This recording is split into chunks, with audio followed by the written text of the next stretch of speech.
যে আল্লাহ রাব্বুল আলামিন আমাদেরকে দীর্ঘ 16 বছরের লড়াই সংগ্রামের পরে একটা অবরুদ্ধ অবস্থা থেকে 5ই আগস্টের ঐতিহাসিক গণবিপ্লবের সফলতা, ঐতিহাসিক গণ অভ্যুত্থানের পরে একটি স্বাভাবিক স্বস্তিদায়ক পরিবেশ আমাদেরকে দিয়েছেন। সেই মহান রব্বুল আলামিনের শুকরিয়া আদায় করছি, আলহামদুলিল্লাহ। রাসূল করিম সাল্লাল্লাহু আলাইহি ওয়াসাল্লামের প্রতি দুরূদ ও সালাম বর্ষিত হোক, সাল্লাল্লাহু আলাইহি ওয়াসাল্লাম। সংগ্রামী ভাই ও বন্ধুগণ, আজকের এই কর্মী সম্মেলনে আমরা শ্রদ্ধার সাথে স্মরণ করছি যাদের রক্তস্রোতের ওপরে 5ই আগস্ট একটি ঐতিহাসিক গণ অভ্যুত্থানের মধ্য দিয়ে বাংলাদেশ দ্বিতীয়বারের মতো স্বাধীনতা অর্জন করেছে। আমরা তাদেরকে শ্রদ্ধার সাথে স্মরণ করছি। মহান রব্বুল আলামিনের কাছে দোয়া করছি, আল্লাহ রাব্বুল আলামিন যেন যারা জীবন দিয়েছেন, পঙ্গু হয়েছেন, চোখ হারিয়েছেন, হাত হারিয়েছেন, পা হারিয়েছেন, আল্লাহ রাব্বুল আলামিন তাদেরকে সুস্থতার নিয়ামত দান যেন করেন এবং অতি দ্রুত স্বাভাবিক অবস্থায় ফিরে আসার তৌফিক যেন আল্লাহ রাব্বুল আলামিন দান করেন। শহীদ পরিবারের সম্মানিত সদস্যবৃন্দ এবং আহত, পঙ্গু এবং ক্ষতিগ্রস্ত পরিবারের সদস্যদের প্রতি আমরা গভীর সমবেদনা জ্ঞাপন করছি। আল্লাহ রাব্বুল আলামিন যেন তাদেরকে সবরে জামিল দান করেন। আমরা নিশ্চয় আপনারা জানেন যে বাংলাদেশ একটা অস্বস্তিকর একটা পরিস্থিতির মধ্য দিয়ে দীর্ঘ 16 বছর অতিক্রম করেছে।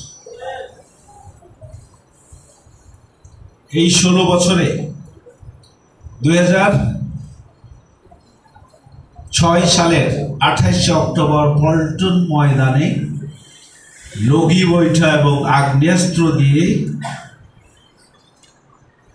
4 দলীয় জোট সরকারের শেষ দিনে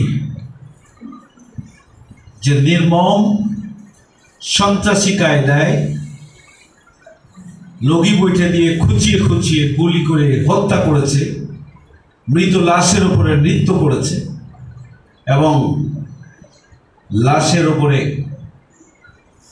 লগি বৈঠা দিয়ে খুঁচিয়ে খুঁচিয়ে মানুষ মেরেছে, সাপের মতো পিটিয়ে পিটিয়ে মানুষ মেরেছে।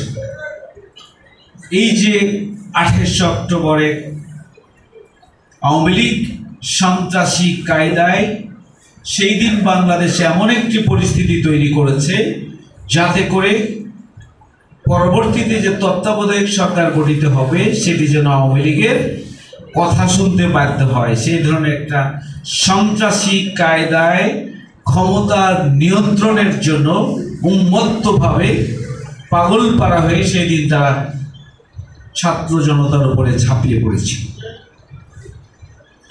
আপনারা জানেন যে সেই দিন বিএনপির পার্টি অফিসের সামনে পুরানো নয়াপল্টনে তাদের সমাবেশ ছিল, উত্তর গেটে জামাত ইসলামীর সমাবেশ ছিল এবং সকাল থেকে সমাবেশের প্রস্তুতি ছিল।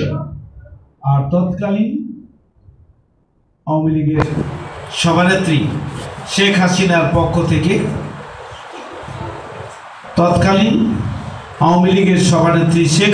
পক্ষ থেকে আহ্বান জানানো হয়েছিল গোটা বাংলাদেশের যুবদল, যুবলীগ, ছাত্রলীগ, আওয়ামী লীগকে লগি বৈঠা নিয়ে রাজধানীতে আসার জন্য আহ্বান জানানো হয়েছিল এবং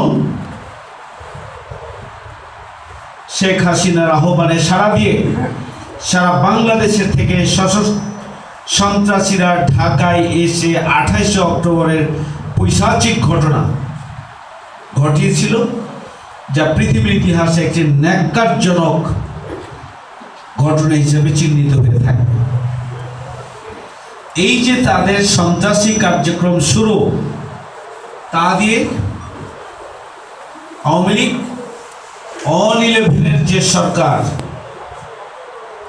অর্থাৎ মঈনুদ্দিন ফখরুদ্দিনের সরকারকে তারা সমর্থন দিয়েছে এবং বলেছিল, শেখ হাসিনার পক্ষ থেকে বলা হয়েছিল, মঈনুদ্দিন ফখরুদ্দিন সরকারের তাদের যে সমস্ত ভুলভ্রান্তি এবং অপকর্ম রয়েছে সবগুলো তিনি দেখবেন, সবগুলো তিনি ক্ষমা করে দেবেন। টার্গেট কি ছিল? 2008 সালের নির্বাচনে যাতে করে তাদেরকে ক্ষমতায় বসানো হয়। সেই দিন পিছন দরজা দিয়ে আওয়ামী লীগ ক্ষমতায় এসেছিলেন। ক্ষমতা আসার পরেই 2009 সালের 25 এবং 26শে ফেব্রুয়ারি পিলখানার হত্যাকাণ্ড ঘটানোর মধ্য দিয়ে এক ঢিলে 3 পাখি মেরেছিল তারা 57 জন চৌকস দেশপ্রেমিক সেনাবাহিনীকে হত্যা করার মধ্য দিয়ে বাংলাদেশের সেনাবাহিনীকেই তারা দুর্বল করে দিয়েছিল। স্বাধীনতার সার্বভৌমত্বের অতন্ত্র প্রহরী 57 জন সেনাবাহিনীকে এই যে নৃশংসভাবে হত্যা করল, সেটার একটা লক্ষ্য ছিল সেনাবাহিনীকে দুর্বল করা, এদেশের স্বাধীনতার সার্বভৌমত্বকে দুর্বল করে ফেলা। বাংলাদেশে যে ন্যাক্কারজনক ঘটনা ঘটেছে, যে 57 জন সেনা কর্মকর্তাকে হত্যা করা হলো, চৌকস বেছে বেছে দেশপ্রেমিক